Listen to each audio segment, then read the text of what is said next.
Agora sim, Cláudio, eu vou ler aqui o comentário do Leonardo Gomes, membro há 4 anos. Ele fala assim: o discurso do Trump parecia uma volta ao século XIX, quando os Estados Unidos surgiram. E o Sigefredo Fontoura de Souza fala assim: Trump vai cumprir todas as promessas feitas na campanha, Cláudio. Acho que esse fica sendo o X da questão, né?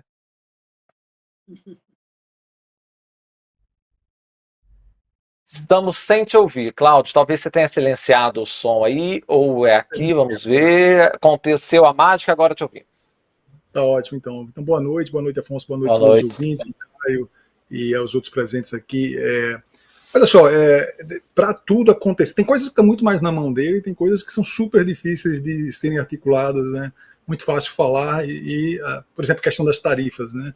É fácil falar que ele vai colocar tarifas sem olhar para todo o contexto do que é uma tarifa, de como é que você faz um design inteligente para as tarifas funcionarem do jeito que eles querem, né? E aí vai.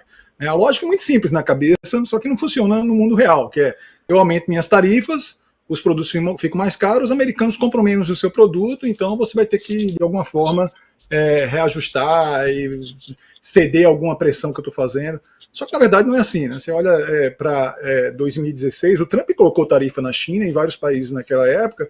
O que aconteceu? As tarifas aumentaram, o dólar aumentou também, né? Porque na hora da incerteza, todo mundo corre para o dólar aumentando, o que aconteceu? O efeito inflacionário da tarifa some, né? Os produtos acabam com o mesmo valor, porque eles vêm com um valor em dólar muito mais baixo quando o dólar sobe. E o que aconteceu? As pessoas continuaram comprando. E ao contrário, os Estados Unidos hoje ainda é o maior importador do mundo, né? Isso alimenta um déficit na balança comercial gigante e nada mudou, né? Então, assim, não é tão simples assim colocar as tarifas. E eu não estou incluindo aqui, por exemplo, o outro lado, né? Que, por exemplo, se você coloca tarifa aqui, qual vai ser a contrapartida dos países que vão ser impactados? E a gente tem que lembrar que a manufatura americana ainda, né, o Biden está tentando reconstruir com todo os grandes pacotes de injeção para investimentos, de infraestrutura, né, o pacote de redução da inflação, que ainda não chegaram nem perto, né, para se construir uma fábrica de chips, né, que é uma área importante para os Estados Unidos, leva quantos anos até chegar lá? Então, assim, é muito fácil falar, o Trump, acho que todo mundo colocou aqui, ele está com um discurso muito relacionado ao que ele pregou em toda a campanha, né, ele vai continuar falando isso, mas isso acontecer de fato e dar o impacto que a população espera dele não é tão simples assim. Inflação, o mundo está inflacionário hoje, não é só os Estados Unidos, né?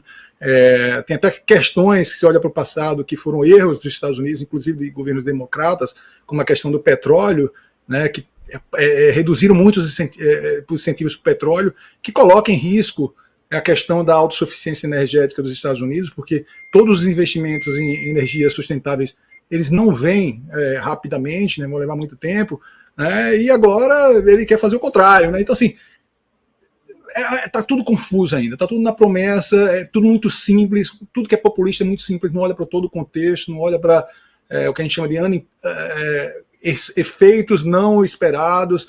Então, assim, ainda está muito para esperar se tudo isso vai dar certo. A própria questão da imigração, que eu acho que ele vai fazer, eu só não sei se ele vai fazer como foi no governo passado, que foi um choque no começo, todo mundo com medo, mas um ano depois não era tanto quanto foi, de fato, ou se ele vai firme. Mas vamos supor, se ele for firme, imagine todos os agricultores do Tennessee, do Texas, todos esses lugares que dependem de mão de obra, de imigrantes vindo, mão de obra barata, que não vão ter mais acesso a isso, né? Você pega um estado como de Nova Jersey aqui, que tem uma dependência enorme de imigrante para manter a inflação para baixo. Então, essas coisas não são tão simples assim. Tudo que o Trump fala ali tem questões muito mais complexas para se colocar no chão, né?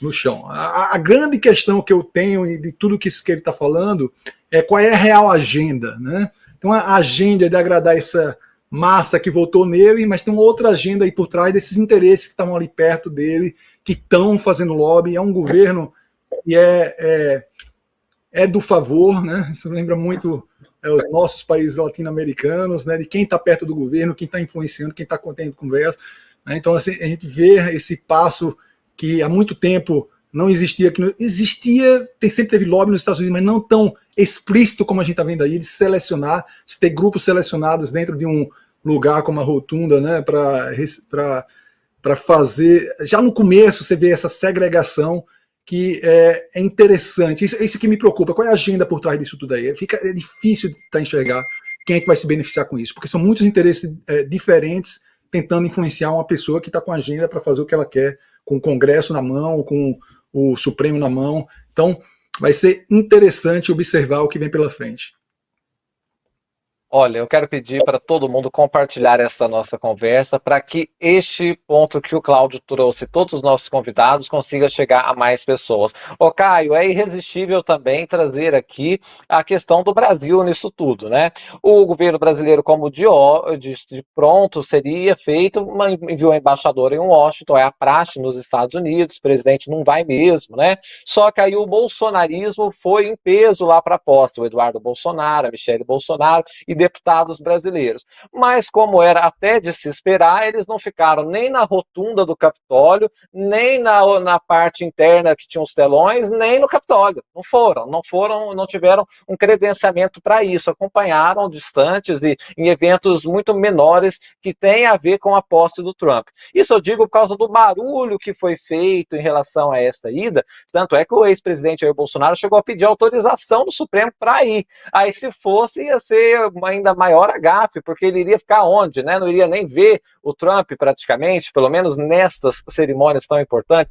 Deve estar agora Michele Bolsonaro e Eduardo Bolsonaro naquele espaço com 20 mil pessoas, aí sim, mas na parte mais restrita, como era de se esperar, não estava. Eu te pergunto isso para ouvir de você, Caio, como fica a relação do Brasil com os Estados Unidos? A família Bolsonaro pode influenciar negativamente os humores do Donald Trump em relação ao governo Lula? Eu acho um pouco tudo exagerado, sabe? O barulho é muito maior no Brasil do que nos Estados Unidos. Tem um ponto interessante, né?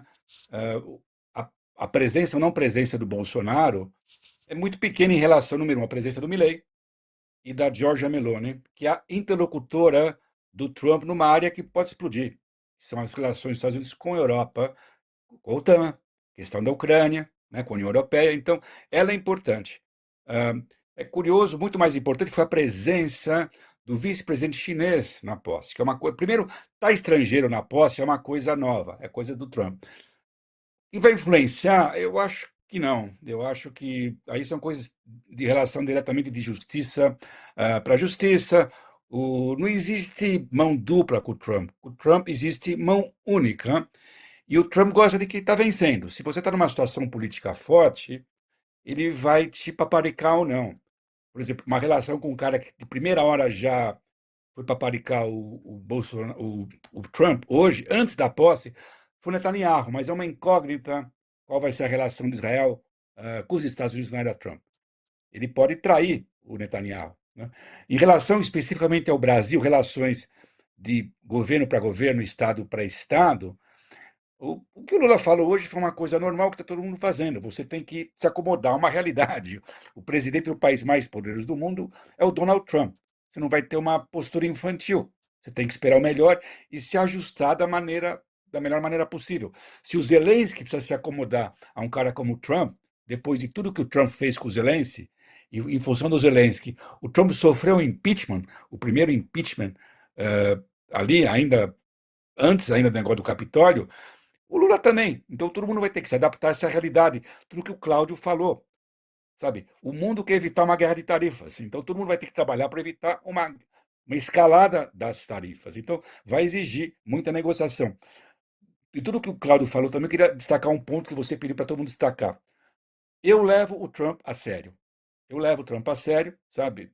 Algumas posturas dele são consistentes, essa postura contra imigrantes e essa questão de tarifas. Ele é obcecado, realmente ele é obcecado por tarifas. Isso vai ter que ser controlado para o bem dos americanos e do mundo. Então, parte do que o Trump faz também tem a consistência, mas tem o teatro. É uma tática de negociação do Trump. Obriga todo mundo a negociar. Basta ver o que foi feito, que inclusive ajudou a antecipar a queda do Trudeau no Canadá. Ele correu de forma muito desajeitada para Mar-a-Lago antes da posse do Trump. Isso pegou mal no Canadá. Isso ele foi criticado dentro do próprio governo canadense. Ele acabou antecipando a sua saída do poder. Ele ia cair de qualquer jeito. Mas então, os atores políticos importantes, e o Brasil vamos ser objetivo, é o segundo escalão, vão ter que se adaptar ao Trump, especialmente nessa questão econômica. O último ponto sobre o Brasil, que inclui a América Latina, essas provocações bizarras do Trump. Isso vai exigir uma condenação diplomática, que é o que o Trump quer também, que é o caso agora do Canal do Panamá. Esse papo que ele vai tomar o Canal do Panamá. E o último ponto fundamental da América Latina, que não é o Bolsonaro, nem Lula, etc., eu prestaria muito mais atenção no que o Trump vai fazer em relação ao México. Questão de imigração e essa possibilidade de uma interferência direta no México, declarando o cartel das drogas como organização terrorista. Ou seja, ali tem muitas provocações diretas e com o país vizinho. Muito bem observado esse ponto, até porque a nova presidente do México, a Cláudia Sheinbaum, também não é nada boba e nem é fácil de lidar, né? Ela tem um temperamento forte e, claro, que querendo preservar os interesses do México e do povo mexicano, então é uma zona de atrito realmente que a gente tem que acompanhar.